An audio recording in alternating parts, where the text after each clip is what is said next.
Kamēr Latvijas ekonomikā uzplaukums vēl nav īpaši vērojams, atsevišķi uzņēmumi tomēr atrod risinājumus, kas ļauj tiem veiksmīgi turpināt darbu arī dižķibeles apstākļos. Kā viņiem tas izdodas? Vanaga redze ir 3 reizes asāka nekā cilvēkam, un gandrīz 1,5 reizi asāka nekā ērglim. Ja cilvēkam būtu vanaga acis, viņš spētu lasīt no 100 metru attāluma. Vanags 1 kilometru attālumā spēja samanīt pat vismazāko kustību.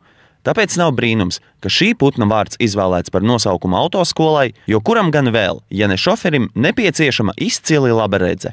Autoskola Vanags darbojas jau vairāk kā 15 gadus, un šo gadu laikā sagatavoti pavisam 25,000 jauno autovadītāju. Vanags ir viena no lielākajām Latvijas autoskolām. Tajā darbojas 11 mācību klases un 60 praktiskās apmācības instruktori. Šobrīd tā ir vienīgā autoskola, kur ir iespējama apmācība latviešu, krievu un arī angļu valodā. Ar ko vēl atšķiramies ar to, kad rūpējamies par saviem klientiem visu laiku. Nemitīgi pilnveidojam gan telpas, gan iekārtojumu, gan uz šobrīd ir klasēs uzstādīt kondicionieri. Rūpējamies par cilvēku komfortu un, protams, rūpējamies arī par darbiniekiem un darba kvalitāti.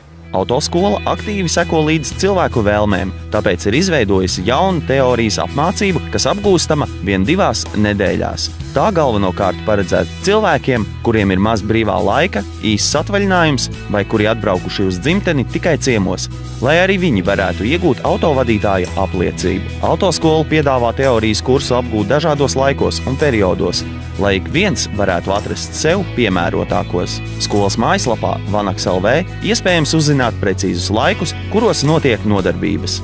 Bieži dzirdēts, ka cilvēki iesākuši iet braukšanas kursos, taču tos pametuši, jo nav izveidojies kontakts ar pasniedzēju vai instruktoru. Autoskolas Vanags vadītājs gan iesaka pēc pirmajām grūtībām plinti krūmos nemest, jo dažkārt problēma var izrādīties visai vienkārši risināma. Ja gadījumā kaut kas nošūpojās, nepatīk, mēs pametam, aizējam prom, bet es domāju, ka šeit vajadzētu ļoti vienkārši darīt, kad iet un mainīt instruktorus, iet un mainīt pasniedzējus, ja tas ir nepieciešams, ja kaut kas nav noticis, vai kaut kas nav sanācis, vai kaut kas nav saprasts. Ja?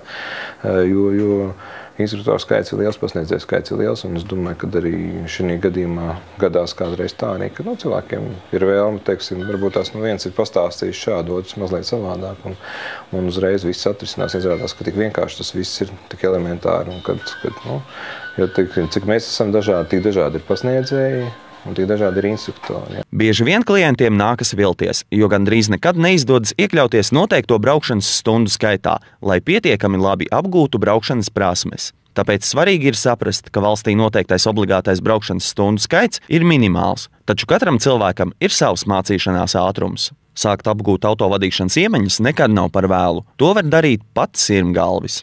Protams, lai iegūtu vadītāja apliecību, jābūt sasniegušam vismaz 18 gadu vecumu. Man vairāki draugi ir kārtojuši tiesības autoskolā Vanags, un man viņi arī ieteica un teica, ka ļoti forši instruktori ir. Es esmu braukusi arī ar citiem instruktoriem, un tiešām salīdzinoši ir daudz foršāk šeit mācīties nekā citās autoskolās. Protams, mūs visus interesē mūžsenais jautājums. Kas ir labāki braucēji – sievietes vai vīrieši? Mani novērojumi ir ļoti vienkārši. Ja? Pirmais stereotips nebūs varbūt tīri pareizi teikt, ka labāk, sliktāk. Ja? Sievietes brauc kārtīgāk par vīriešiem. Ja? Viņas ir pedantiskākas, viņas tomēr ievēro satiksmes noteikumus precīzāk. Ja? Tādā ziņā, un arī mēs paskatāmies lielo statistiku, ja? Pa ceļu satiksmes negadījumu izraisīšanu un pa pārējo, ja? Tad tomēr tas vīriešu skaits dominē vairāk, ja? Nekā sieviešu. Ja? Līdz ar to arī mēs varam, tas nebūtu tikai mans pieņēmums, ja? Bet tas arī statistiski apliecināts. Ja? Starp citu, jau bērnībā varot redzēt, kuram bērnam īpaši padosies braukšana, vērojot, kā viņš spēlējas ar rotaļu auto. Dažkārt šāda spēlēšanās var palīdzēt vēlāk izprast un apgūt kādu sarežģītāku braukšanas manevru.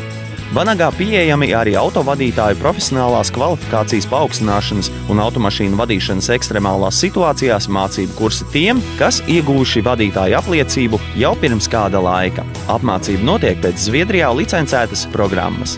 Kursi ilgst 1 dienu un tie notiek Pērnavā, īpaši aprīkotā mācību laukumā. Transporta pakalpojumi Rīga–Pērnava–Rīga iekļauti cenā.